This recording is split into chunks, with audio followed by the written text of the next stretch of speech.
Good day. C Nagato Kels here again. Hope your holidays going well. And this is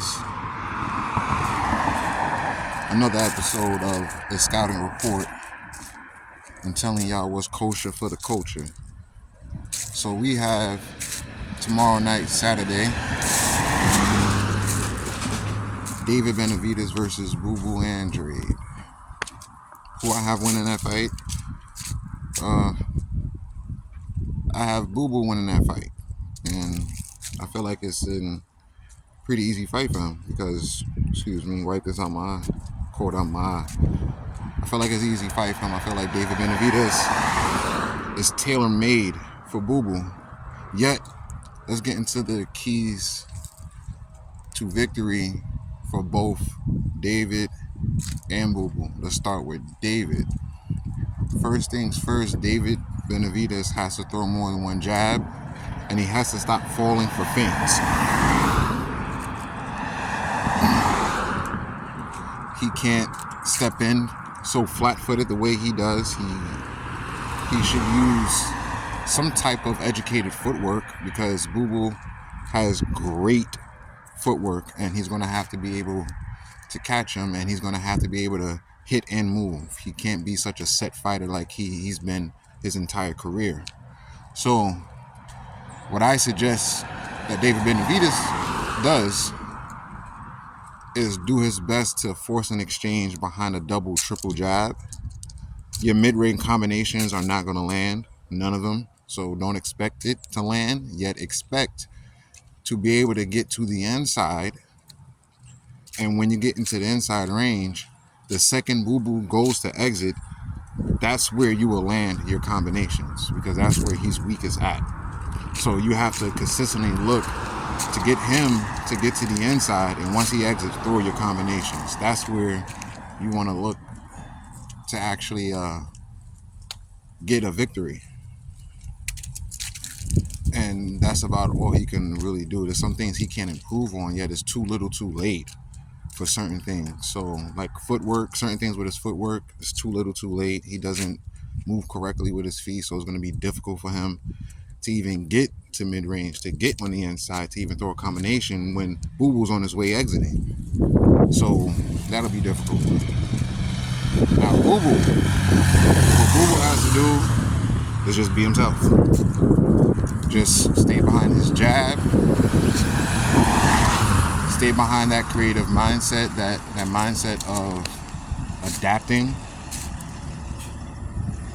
Don't let any type of setup land more than twice in the entire fight. And just look to take advantage of Benavidez' poor footwork, poor jab, poor technique in his combinations. He throws good combinations, yet the technique of the punches aren't that great because he telegraphs all of it. You know what punch he's going to throw first, and you know what punch he's going to throw last because he telegraphs what he's going to do with his hands before he throws. He has horrible feet, and so Boo Boo should win this easy, yet this is boxing. Anything can happen. David Benavidez could become a better fighter with better feet, yet if you ask me, volume punching is not going to work. I don't see Benavidez even being able to get punches off because he's not going to be able to get into place in order to throw a punch. Who knows? Things can change. He could have got better with his feet. Yet there's so much he would have to learn in terms of foot education, foot placement, in order to consistently be there with Boo Boo. Because your feet have to be in certain places in order to land, even throw your combinations, because your body's going to seek balance first before you throw a combination.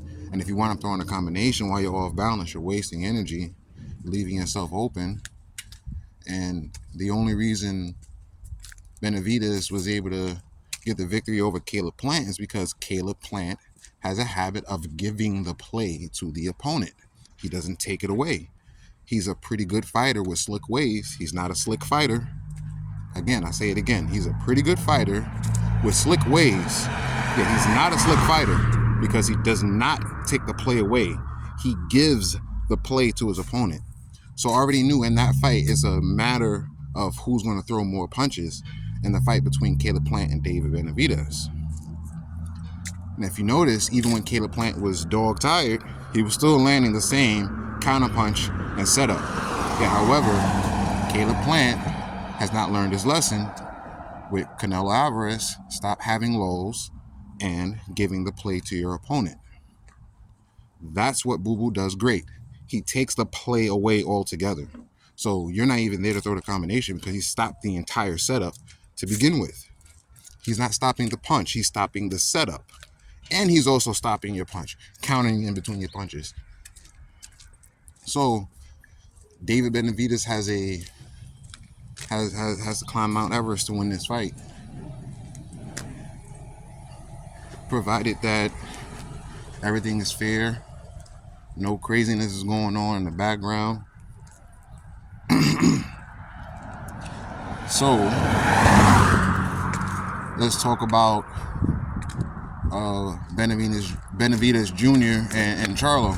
If you ask me, Charlo's going to win easy because even though he's been out for a long time, he's still the better fighter. He's still athletically better. He still has the better IQ.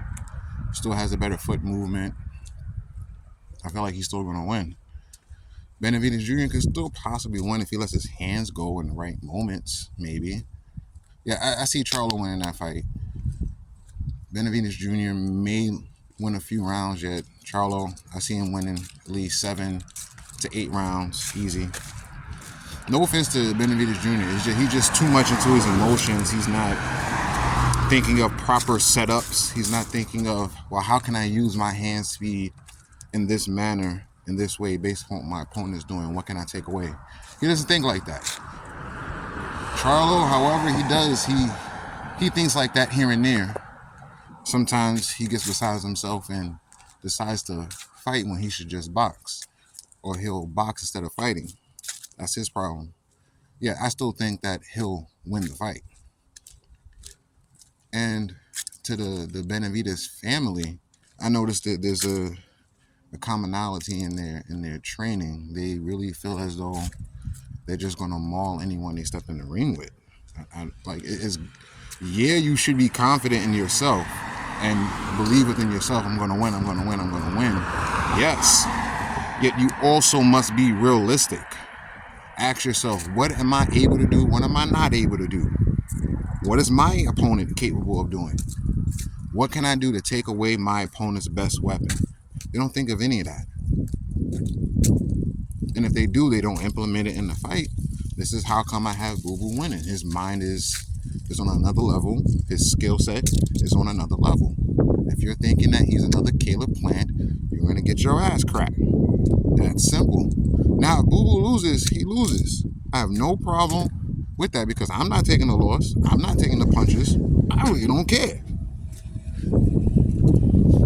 So, I don't see any reason for anyone to be arguing or going back and forth about silly shit, about who won or who didn't win, stuff, all that kind of stuff. Anything happen.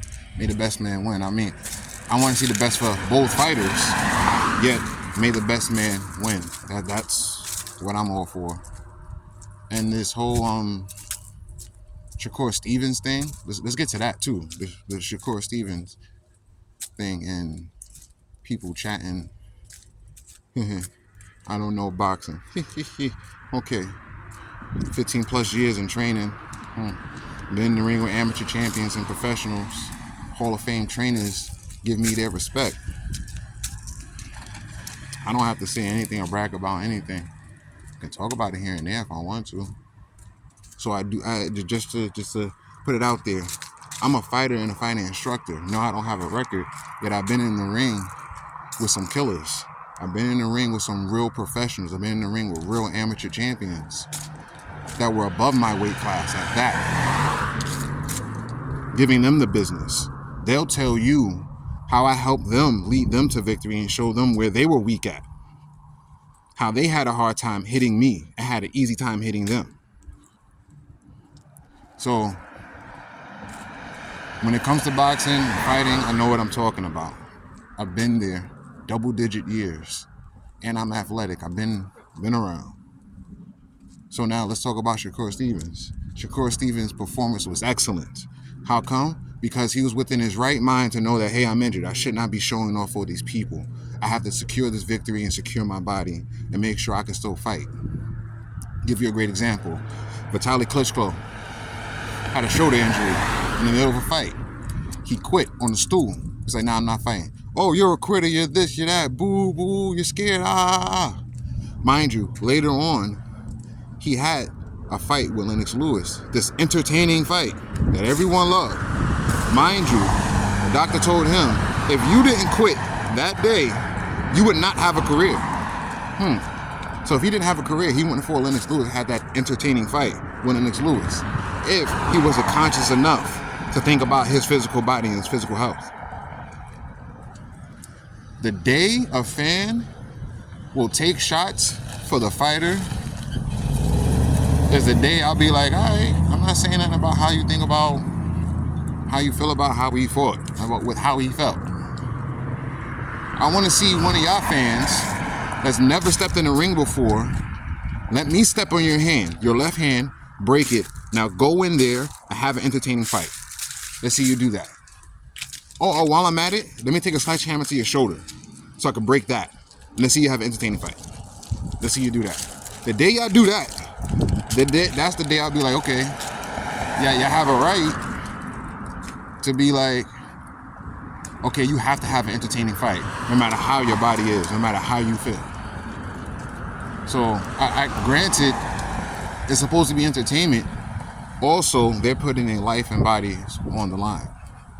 I, however, have been in the ring with injury, so I know how it feels. I've been in the ring with 2 sprained wrists. I've been in the ring with bruised ribs. I've been in the ring dislocated shoulder. I know how these things feel. I've been in the ring microfracture in the hand, swollen hand. I know what that feels like. Sparring hard. I know what these things feels like. So when I talk about it, it's different. So like I know how those things feel. So I'm like, okay, smart that you did that, because you could have ended your career by just doing something you really shouldn't have been doing. Like other fighters have fought with broken hands and still thrown that broken hand. Yeah, are their hands the same? Are their bodies the same now? Yeah, they gave us that entertaining fight, but can they speak properly now? What about this dude Colin? And I was training I wasn't training with him, but I was training in the same gym when he was training for that fight where he got hurt in.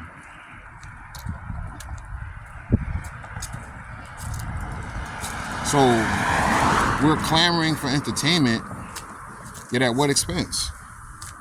These are things that we should, good day. These are things that we should think about, take in consideration. Yeah, we want entertainment. Yeah, we want to see blood. Yeah, at what expense? For that, we might as well just fight to the death. Just like in the Coliseum, in Roman times, for that. Like, let's just skip all the BS and stop wearing and tearing our body, and let's die right now. Skip all the BS. How about we start doing that? What y'all think about that? So, let me go back, all the way back to why I even started this video. David Benavidez, Boo Boo Andrade. Say Boo Boo Andrade wins. Landslide. David Benavidez is just a one-dimensional fighter. There is nothing that David Benavidez has done or can do that Boo Boo hasn't seen already. Yet, however, there's a lot of things that Boo Boo has done that David Benavidez has not seen. And has he ever fought a left-handed fighter? And if he has, when was the last time? I think he was like 19, and he's what, 26 now? Many years. I wish him the best. Hopefully no one gets hurt. May the best man win. Scatter report. I'm Culture for the Culture. Peace.